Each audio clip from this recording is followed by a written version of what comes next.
I'm asking the bigger question of who am I?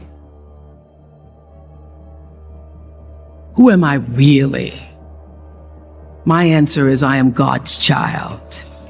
I am that which is born of all that is.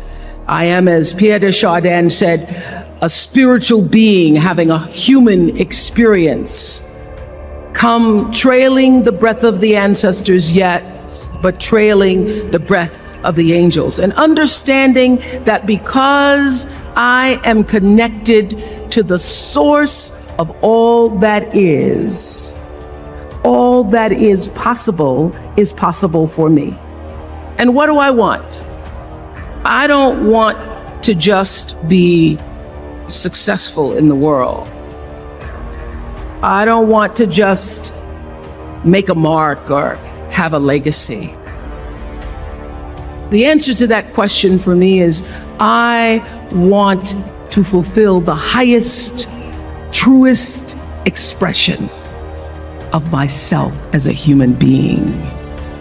I want to fulfill the promise that the Creator dreamed when He dreamed the cells that made up me. What do I want?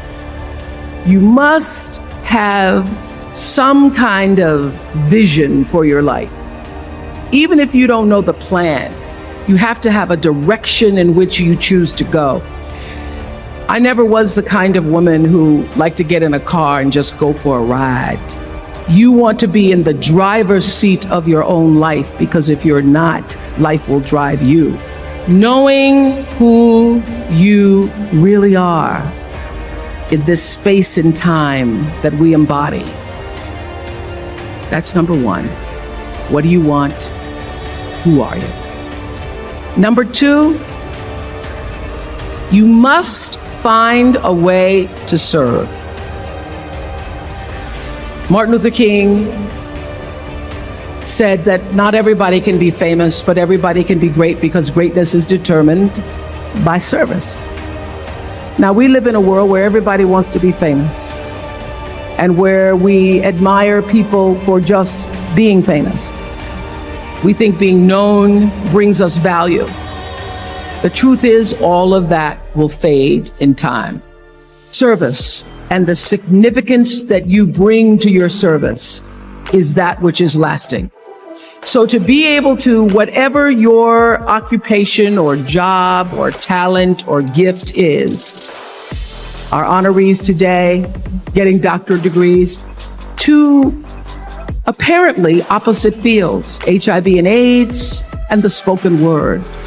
But what they have in common is service, using the spoken word in service to community in the world, using your knowledge and information about HIV and AIDS and medicine in service to the world. And if you look at all the most successful people in the world, whether they know it or not, they have that paradigm of service. Service through medicine, service through art. Using whatever it is you produce, your product, as a way of giving back to the world. When you shift the paradigm of whatever it is you choose to do to service, and you bring significance to that, success will, I promise you, follow you. Be excellent. Let excellence be your brand. Everybody talks about building a brand. I never even knew what that was. When people say, you're a brand, I would say, no, I'm just Oprah. What I recognize now is that my choice to, in every way, in every example, in every experience, to do the right thing and the excellent thing is what has created the brand. Years ago, I did an ad for Revlon for an ad they were doing called Unforgettable Women. And what I know is that when you are excellent, you become unforgettable. People remember you. You stand out. Regardless of what it is, you become an unforgettable woman. And that is what we all want. We want to be unforgettable and not forgettable. So doing the right thing, even when nobody knows you're doing the right thing, will always bring the right thing to you. I promise you that. Why? Because the third law of motion is always at work. For every action, there's an equal and opposite reaction. That is so true in all of our lives. Everything you even try to do to me, already done to you. So you don't have to worry about revenge or getting back at somebody, making sure they pay. You just have to do the right thing, and the right thing will follow you even when people don't support it. I remember many times on my show, there are many shows y'all never saw. And the reason you didn't see them is because I got the last vote. The most important thing I have come to know in doing the right thing and making the right choices is understanding what we talked about yesterday. All of you leaving here have the potential for enormous success. There's a price that comes with that. People don't always like you, and they're not always happy for you. And if you surround yourself with people who are not accustomed to your success, they become fearful, they become scared, because you are reflecting back something to them that they don't recognize.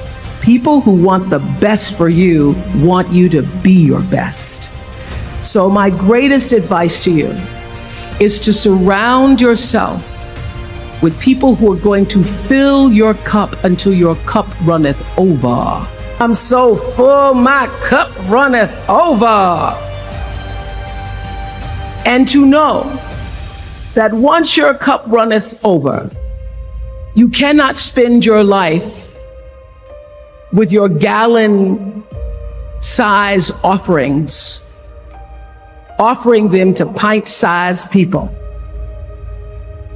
You have got to surround yourself with gallon-sized people who can hang in the same company with you, so that you're not offering your gallons to those little pints out there who can't hold it anyway. The biggest choices begin and end with you, your internal big questions. Who do I want to be in the world? My relationship to source energy, to all that is God, your experience of that which is all life, which is divine and universal, being connected and aligned with that. When you are tuned in and charged into that, whenever you feel empty, you go inside yourself and you connect to the source, and you know that all things are possible.